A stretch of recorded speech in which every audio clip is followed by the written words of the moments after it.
Welcome to the Healthpreneur podcast. My name is Uriel Kame, New York Times bestselling author, former professional athlete, and founder of Healthpreneur, the world's leading company helping health and fitness experts start and scale high-end coaching businesses. If you want to attract more clients, learn how to convert them without feeling salesy, and deliver an amazing program for them on the back end, if you want to be inspired by what others just like you have gone through and how you can do the same no matter what life throws your way, then you are in the right place, because every single week, Monday, Wednesday, Friday, we're going to be bringing you the best to help you take your knowledge and expertise to the next level with your health or fitness coaching business. And if you enjoy what you see and hear and would like to take your business to the next level, then I invite you to check out our free online training over at healthpreneurgroup.com/training. And for now, let's get into today's episode. Hey guys, welcome to the show. Today I'm joined by Zander Fryer, and I'm excited to have you on the podcast with us because we have actually never met before this, but we obviously have a lot of mutual friends, and you're doing some amazing stuff in the health and fitness space, coaching coaches and helping them grow their business. And you've got a really interesting background as well, because you did some pretty high level stuff for like Cisco and, meeting with executives from like Disney and NBC. And you had a really interesting, journey up into this point, which has really equipped you with some amazing capabilities to help others grow their businesses. But before we kind of dig into that, let's break the ice with something for the audience. Like what's something that a lot of people don't even know about you? Like, who is this Zander Fryer really? So it's, I think, to be honest, I think most people actually know a lot about me, because I tend to be a pretty open book. But one of the things that has become very important in my life, and somebody asked me the other day, they kind of asked me, Zander, what's your personal development goal? And I really had to think about it for a while as a coach and as someone who's, been such a big fan of personal development for so long. I really thought about it, and I said, honestly, my biggest goal is actually personal undevelopment. It's kind of re-becoming that like 4-year-old me. Mm-hmm. And, so I think something that most people don't really know about me is like, I do everything I can to just be a kid again. Nice. So it kind of, everything from like, you can see on the video, I've got like Nerf guns in the background. I've got. I didn't even know they're Nerf. I just thought they were real guns. No, they're Nerf guns. Nice. I know we're in America, but these are Nerf guns. Yeah. No. So everything that I do, I really love to embrace that kid again in me. And I think honestly, it's been a big reason for a lot of our success as a business as well, because it just being able to find fun and find joy in absolutely everything. Like if you were an entrepreneur and it was all about work and you didn't have fun doing it, it's no reason, right? Yeah. So. That's awesome. I think that's something that a lot of people don't know about me. It's just like, if I could be 4 years old again, I probably would. Yeah, that's awesome. I've got 3 boys who are 5, 6, and 8, so I kind of spend most of my time at that level. And it's very true though, because life can get pretty serious pretty quick. And I think when you're running your own business, it's important to have fun, because what's the point of doing what we're doing if we're not? So that's really cool. So what does fun look like for you? Oh man. Mostly, like a lot of the time, it's definitely spend a lot of time with my girlfriend right now. She's from Australia. Kidnapped her from Australia, and she's living here now. So just been doing a lot of different fun stuff with her, whether it's traveling, whether it's dinners and date nights, hanging out with our family or my godson or my nephew. So spending time with the kids as well. But for me personally, I gotta love I have a lot of other activities I love to do, whether it's rock climbing, boxing or kickboxing, at the gym is a big one for me. And then probably mostly for me, beach time. I'm just like a total beach bum. So hence me being in San Diego. We spent a couple of weeks out in Tulum last month. But if I could spend majority of my days face down in the sand, that would be ideal. That's awesome. Good for you, man. That's great. Wicked. Yep. So talk to us about this journey, because you started off in corporate America. Kind of live that whole kind of like executive lifestyle. Talk to us about how that started, what you learned in that journey, and why you decided to no longer do that. Yeah, absolutely. And I think, for me, I kind of look at how I got into the corporate world. it was kind of, it was not necessarily an accident, but, I was just kind of following everybody else. Right. So before I actually started working for Cisco, I went to UCLA for electrical engineering. So I was an engineer by trade. But while I was at UCLA, I was also in Air Force ROTC. Cool. And that's kind of where I really learned to love mentoring and coaching and leading people. Really excelled in Air Force ROTC, was actually going to be a fighter pilot in the U.S. Air Force.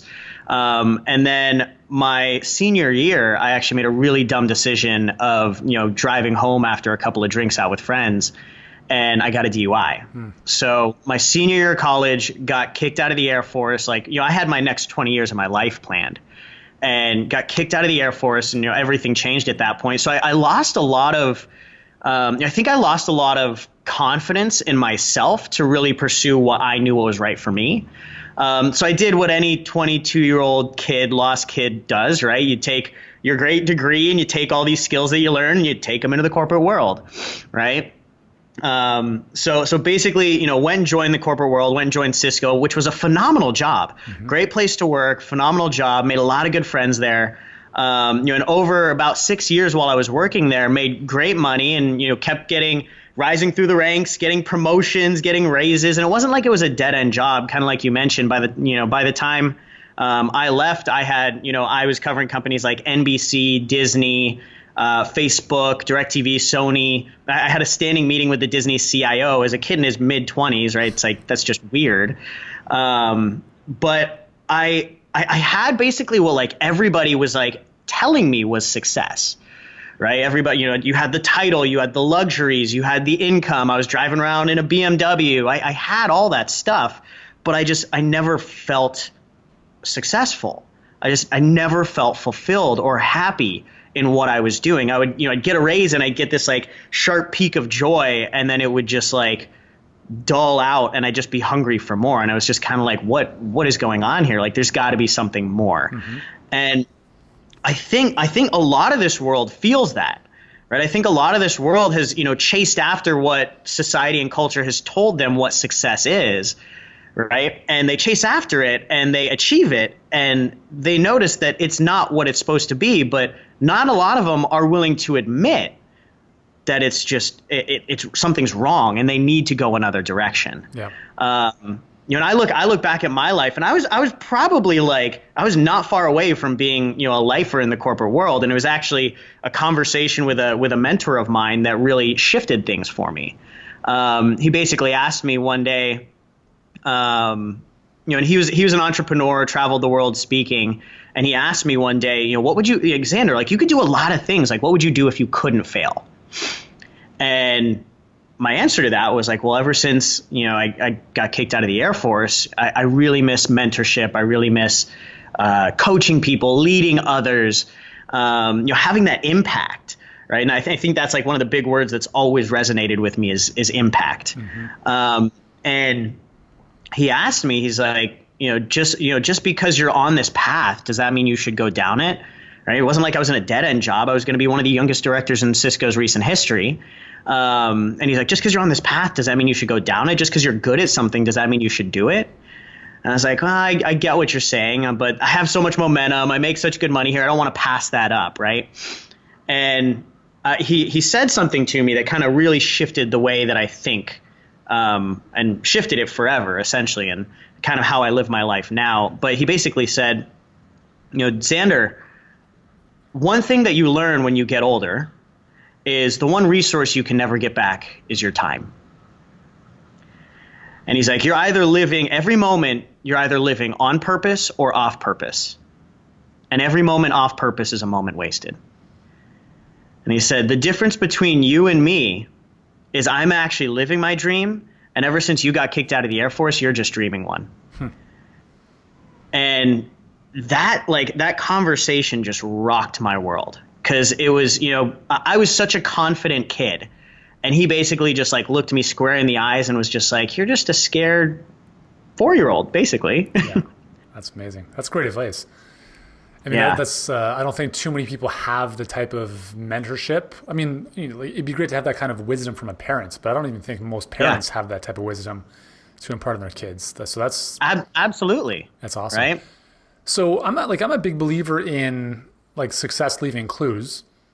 So you mentioned you're going to be one of the youngest, high level people at Cisco.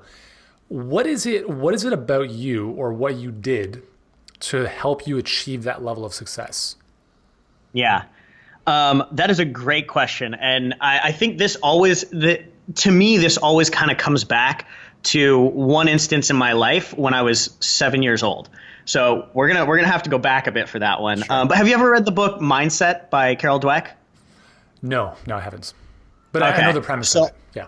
Yeah, so I actually had this conversation with Tom Bilyeu as well, and he said this was actually the same single. He had a very similar single point when he was a kid that was a massive shift in the way that he viewed the world. So one of the things that Carol Dweck talks about, she talks about the difference between what's called a fixed mindset and a growth mindset.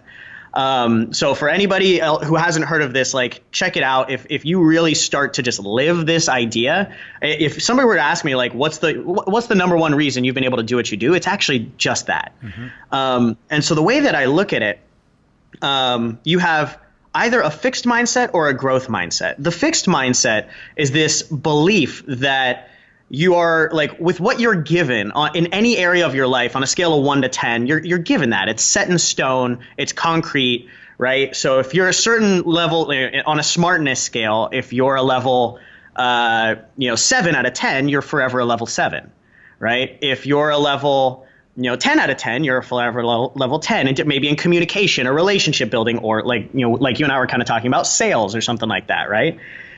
Now, if you have this fixed mindset of being this set level, you never want to push yourself. Mm-hmm. You never want to show everybody, if you're a level 5 out of 10 in the intelligence scale, you never want to show somebody that you might not be smart enough to do something, because then you've shown everybody your level is a 5, right? Now, the growth mindset is this idea that if you're given a level 5, and I do believe that we're all kind of given a certain level at a certain point, nature versus nurture, whatever. But if you're at a level 5, you could grow to a 6 or a 7 or even an 8 or 9 or a 10, right? But to do that, you have to go try something new, get out of your comfort zone, make mistakes, fail, right? But when you realize that, if I'm a level 5 and I need to be a level 8 to accomplish this thing that I want to accomplish, if I go try at a level 5 and fail, then I'll become a 6. If I learn from it, right? And then I can fail again and become a 7 and fail again and become an 8. And then I succeed. And I learned this when I was 7 years old, accidentally. So, I'll ask you, do I come off as a really dumb person? You just met me, just no, right? Not at all. So when I was 7 years old, I was actually the slow kid in class. I had a below average IQ, and I was actually going to be held back. So I couldn't learn, I couldn't read, I couldn't do math. I had a very low IQ, and they were basically like, we're probably going to have to put Zander through second grade once again, maybe twice again, right? And my mom, amazing parents, right? Just loved the hell out of me. We're like, oh, he's cute, he'll get by in life anyways. We don't really mind, right? Right? And so amazing mom, just wanted to support and love me. But I remember my teacher, Linda LaGrange. I remember this like so vividly. When I was 7 years old, I remember her sitting me down and saying, Zander, if you want to be smart, you really have to work hard at it. And I was like, huh. And she said, Zander, do you want to be smart? And I said, I really want to be smart. She said, do you promise me you'll work hard at it? And I said, I promise. I ended up working my ass off that year. I passed second grade. I passed third grade, fourth grade, fifth grade, sixth grade. By the time I was going to middle school, I had to go to high school to take math. By the time I was going to high school, I had to go to the local college to take math. So there was this moment when I was 7 years old where I made the decision that I could get better at anything that I really wanted to if I was willing to do the work, get out of my comfort zone, go make mistakes, and frankly, mess it up. But as long as I was willing to grow and I had this belief that I could grow, I could do it. And that's basically carried over into how I've applied myself in, whether it was in the Air Force, whether it was in Cisco as an engineer, being able to quit a job cold turkey with no network, no experience as an entrepreneur, and being able to grow my coaching business very quickly. all stems from this belief that, even if I'm at a level 1, if I put in the work and I focus on learning, I can get to a 2, 3, 4, 5, 6, 7, all the way up to a 10 if I really wanted to. That's great. Yeah, it's when you work with a lot of people, you start to see certain patterns, right? You start to see the same things happen over and over again. And one of there's 2 really big things that I look at when we work with our clients. Actually, there's 3. Number 1, you have to be really good at what you do. Like, you have to be an expert and obviously be able to help people. But let's just assume that's kind of the first thing most people have. But there's 2 other really important traits that I find challenging to teach other than through life experience. Number 1 is courage, and number 2 is self-belief or confidence. And I mean, I believe that courage is such an important role. It's actually one of my keynote talks called the Courage Code, because it's like, what is it that, like in your case, right? What is it that there's probably for one Zander, there's probably thousands of others who are like, no, I've got a good job. It's secure. It's safe. It's whatever. I'd love to do this other thing, but I'm scared. Right? Yep. So in your case, you had, was it the self-belief that gave you the courage to leap forward, to just, because you knew based on experience, like, I've done this before or something similar, I can do this again because I'm just going to apply myself, figure it out as I go. Yeah. And it's I'm so glad that you bring that up. I did a TED Talk about 3 weeks ago covering both of these. Nice. Because in my opinion, it's kind of like the chicken or the egg conversation, right? What comes first, courage or confidence? Yeah. Right? And I don't know which one actually comes first. But they both feed into each other. And it's like, once you start that cycle, they both really do feed into each other, because you're right. If you have more confidence, you're going to take more courageous decisions, right? Like, every single decision our life is just dictated by a series of decisions, like one after another. And every single one of them, we're either choosing from a place of fear, like you mentioned, or we're choosing courageously from a place of purpose. And every decision that you want to make purposefully requires courage. And so, a couple of ways that I kind of describe it, it's like, when I jumped ship, it was because I didn't have confidence I didn't even know what I wanted to do at that point. I didn't really have confidence that I knew how to build a business. I knew how to, get this up and running. I didn't have any confidence in that. Like you mentioned, I had confidence in myself to be able to figure it out, which gave me the courage to face my fears. But how did I build that confidence to begin with? Right. And so I think that's kind of what we're getting at here. It's like, for me, the way I kind of explain it, it's like poker chips, right? It's like, if you have a really small stack of poker chips, you're not going to play any like big hands. If you got like 10 poker chips, you're only going to play like one poker chip at a time, right? But say you play those poker chips and you start to win every now and then, and you start to build that poker chip count, that confidence, right? You start to have more confidence, and you can play bigger hands. You can play 5 poker chips or 10 poker chips. Right. So you can take bigger risks as you build that confidence pile. But, one of the things that I've seen, it's this constant, continuous buildup of confidence by surviving small risks. But to do that, you have to be courageous to begin with. You have to make the decision to be courageous to build this confidence pile of poker chips. So one of the things that we always talk about with our clients, it's, you can start to take little actions today that will make you feel more confident. Do one thing that gets you out of your comfort zone. Whether it's, we do things in our program we call comfort crushing challenges, because once somebody goes and does it, they feel like they can do anything, totally. Right? And it could be it could be something simple as like, giving a random person a hug or a compliment. It could be reaching out to a mentor of yours that you think there's no way that they would ever respond to you, right? So somebody who's listening to this right now, like, make sure to reach out to Yuri. Like, he might respond to you, right? But one of the examples I give is, like, when I first quit my job, one of the first things that I did was I reached out to who is now, someone who is now my current mentor, one of my current personal mentors, Jack Canfield.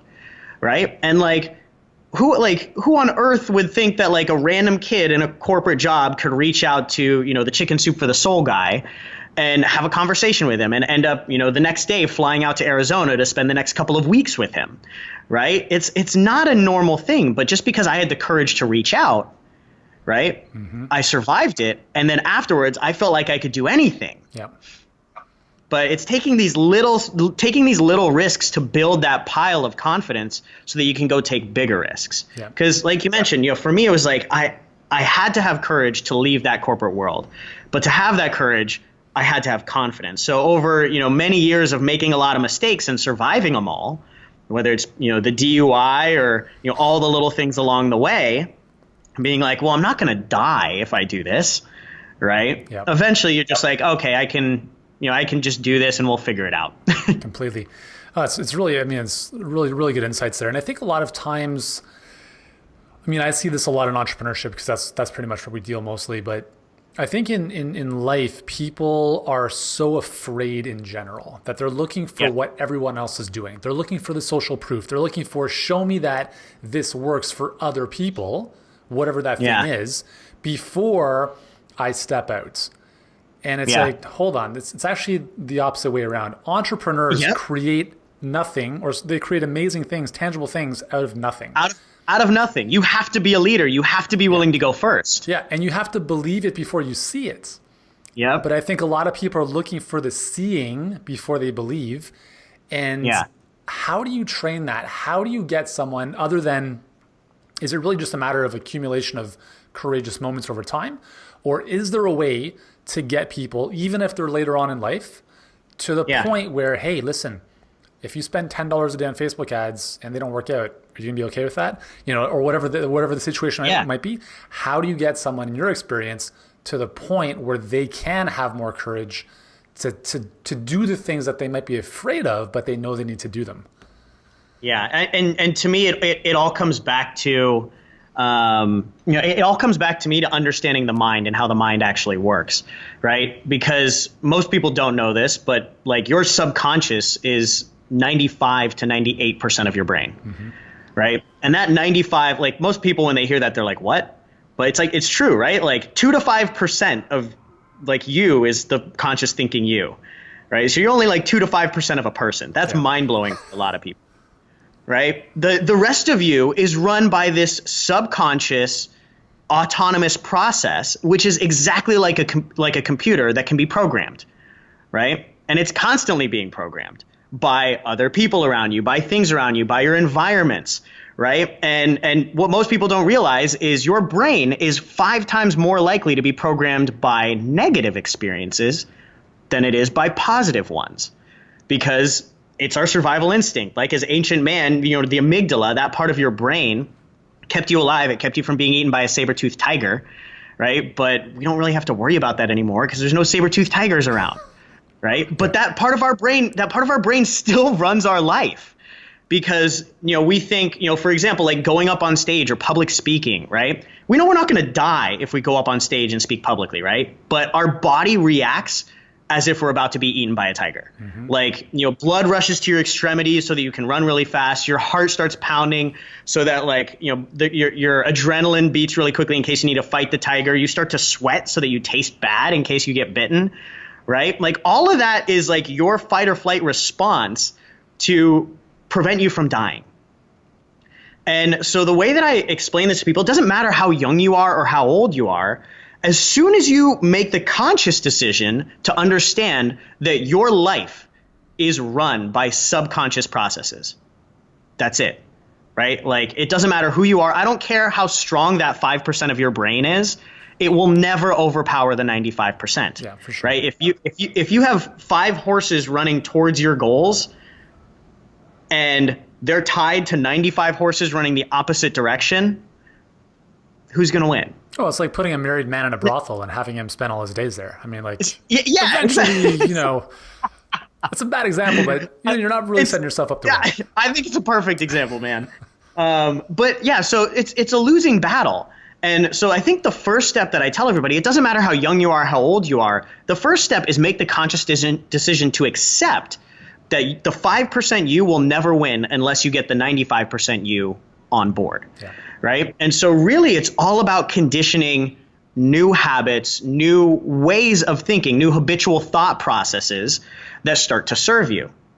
And so creating, one of the things the reason we do comfort crushing challenges with every single one of our clients is because we're basically conditioning the habit of getting out of your comfort zone. If you get comfortable getting uncomfortable, then making a decision like that, spending $10 a day on Facebook ads, even if you're not bringing in a bunch of money, you're like, okay, well, that gets me out of my comfort zone a little bit, which means it's probably a good thing for me because I'm growing, right? So your comfort zone is either, it's never stagnant. It's either growing or it's shrinking. Yeah. So if you're comfortable, your comfort zone is shrinking. If you're uncomfortable, it's growing. You're becoming bigger. You're becoming better. And that's the only way you're ever going to achieve the things you want to achieve. Yeah. So to me, it's always, number one, it's just basically making the conscious decision that the 5% will never win.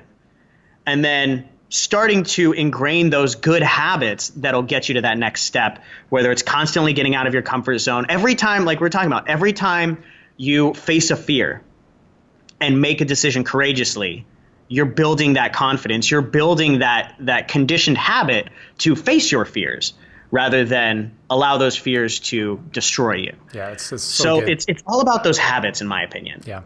So I want to segue into selling. We'll spend a few minutes talking about this because you're terrific at sales, and we both agree that it's arguably probably the most important skill you can develop as an entrepreneur, or even just as a human in any area of life. I believe that the number one thing holding people back is the fear of being disliked. I believe it's one of the biggest crippling fears that most people are not even aware of, right? That like they're afraid of putting themselves out on social. They're afraid of asking tough questions in a conversation because what if that other person says no? What if they reject me? What if they get pissed off because I'm probing too deep? I think it's the single biggest reason that holds people back. So what do you see? If you were to give somebody, I don't know, 2-3 tips, and I hate the word tips, hacks, nuggets, I hate that stuff, but for the sake of time, if there were 2 or 3 things that you could tell someone to become a more effective, I don't want to use the word salesperson, but more effective at selling, what would those be?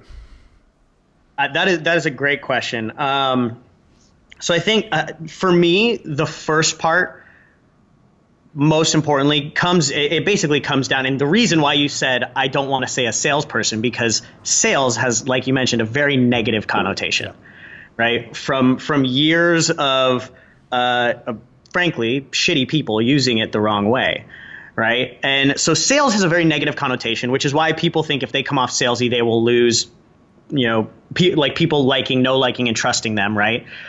This goes back to the amygdala, right? If people evolutionarily programmed, like we want to be part of a community for survival. If people don't like us, we die. Yeah.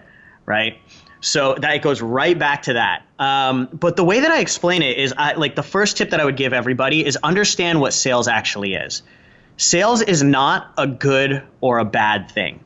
Sales is just a tool that can be used for good or for bad.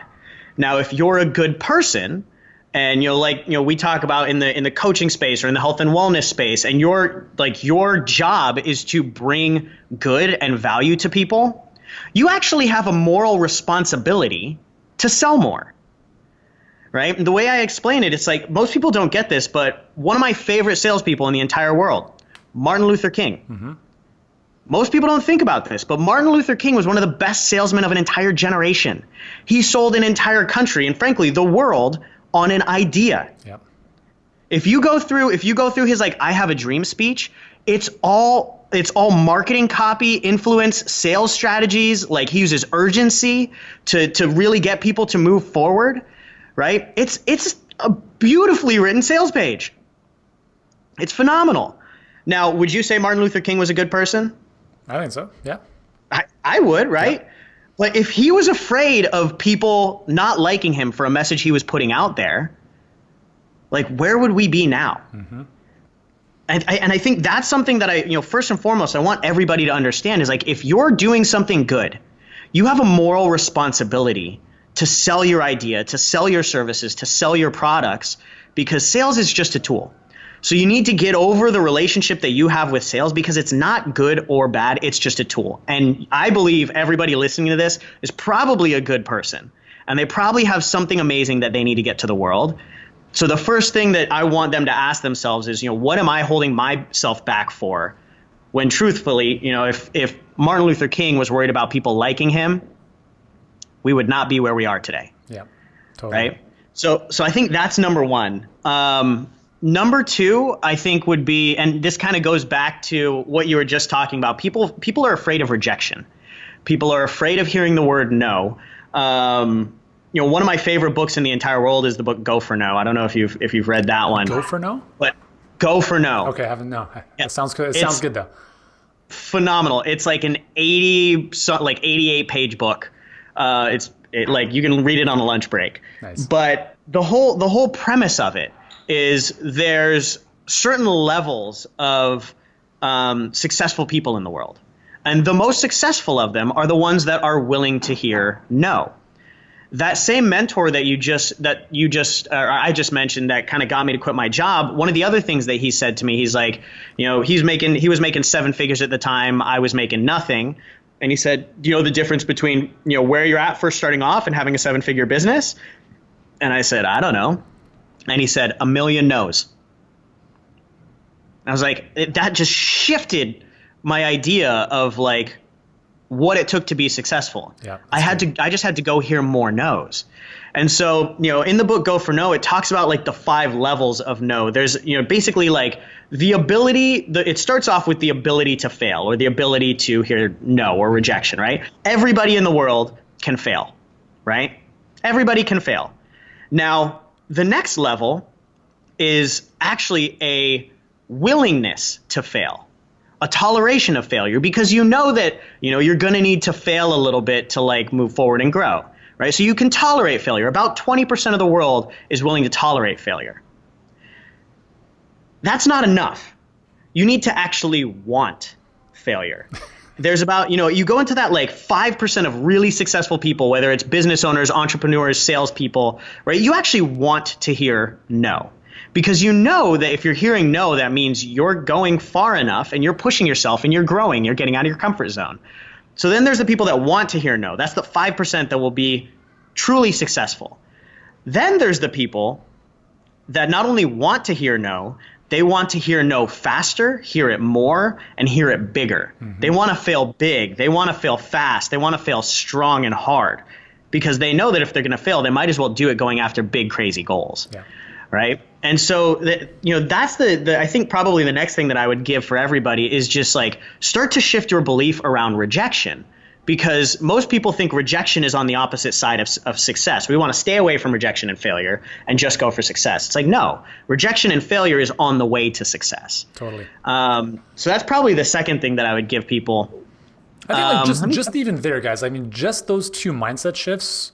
I mean, we can talk about the mechanics and like scripts and all that stuff, but none of that stuff matters if you're not willing to, do what you just said. Like look for the no, look for understanding that failure is part of the process. It's not something you want to run away from. It's part of the journey. Like you have to have those 100%. Failures and no's. Yeah. Yeah, 100%. And I think, in the end, it all comes down to that. It all comes down to that mindset and that belief, right? Like we've worked with companies, we've worked with individuals that have perfect sales, quote unquote, tactics and strategies. But then once you start to shift some of the mindsets and the beliefs and the intention and the energies, their sales will go from 30% to 50% to 60, 70%. Yeah. And they're just like, we're still using the same script. Like, what the hell is going on? Right? It's like, well, you're approaching it totally differently. Right? You're not approaching it with this fear of rejection. You're not approaching it like you're a bad person for trying to sell this person. You're approaching it like you're saving this person's life. Like I'm sure, a lot of the healthpreneurs that you work with, like honestly, their services save lives. It's life-changing for sure. It's life-changing. And if you're preventing yourself from having someone work with you because you think that selling is bad, like that's what blows my mind. Yeah. But at least they're not going to get pissed off at me and we'll just part as friends. But at least they'll like me. Like that's the most selfish thing I've ever heard. Totally. Right? Like you would rather them be a friend for 45 minutes or for 30 minutes than to change their life and then they invite you to their wedding or their kid's wedding 10 years from now. Mm-hmm. Right? Like that's the type of relationship that I want to have with someone. I want to be able to look them in the eyes, call them out on their bullshit, help them move forward so that we're not friends for just 30 minutes. Right? I actually get to be there for their wedding, for their first kid, for all these other things that are going to go on because I got to help them, really help them. Yeah, totally. Dude, this has been terrific. And guys, we can go down the rabbit hole forever on this stuff, but I'm hoping you're starting to see this theme come up over and over again with these conversations and this through all these different interviews that we've done. Zander, before we finish off, are you ready for the rapid five? Let's do it, man. Actually, before we jump into that, what is the best place for our listeners to check you out online, stay up to date with what you're up to? Sure, yeah. They can go, so you can go to zanderfryer.com, ZANDERFRYER. Check us out on there. Our main offer is we do high impact coaching. So we work with coaches and help coaches build sustainable, profitable businesses. So we also have our Instagram at Zander Fryer and at High Impact Coaching. Check us out anywhere there. Feel free to reach out to me on DM. Happy to answer any questions that you guys might have. Awesome. Perfect. Now let's jump into the rapid five. All right. So you've got no prior knowledge of what these questions are. So here we go. No, that's what makes it fun. Number one, what's your biggest strength? My biggest strength? Yeah. I would probably, to take it back to where we started this conversation, I would probably say my ability to just really embrace the 4-year-old me.